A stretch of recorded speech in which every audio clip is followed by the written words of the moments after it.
State lawmakers trying to make it easier for you to buy Indiana wines. News 8's Richard Essex here to explain. The Black Hawk Winery north of Sheridan is right in the middle of farm country. We were met in the gravel parking lot by the resident livestock, Tom, and his mate.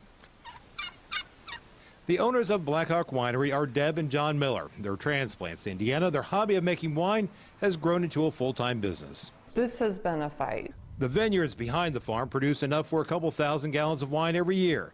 Black Hawk Winery offers a variety of wines that over the years have garnered a respectable following. They would like to expand the winery and grow the business, but they have hit a glass ceiling. So the three-tier system requires that anyone who's making alcohol sell their wine to a distributor, and then the distributor then sells it to a retailer or a restaurant. And that's legally required in the state. If the Millers were selling eggs from their chickens, they could freely market the eggs to local grocery stores, restaurants, and open a stand at the farm. To sell the wine, the same as eggs, would require a different permit, and one of the Millers would have to step away from the winery.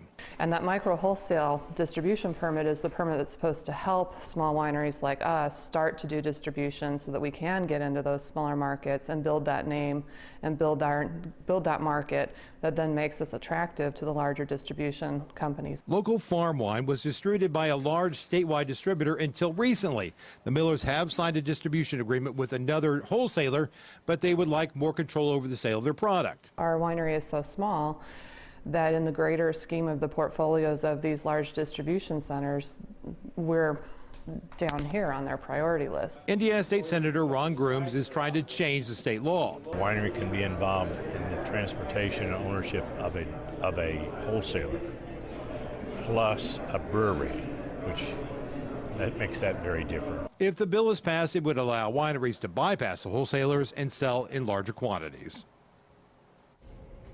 The change in the law would allow farms like Black Hawk to sell their wine directly to local stores and restaurants. However, Indiana liquor laws have been historically tough to change in the past. In the studio, Richard Essex, Wish TV, News 8.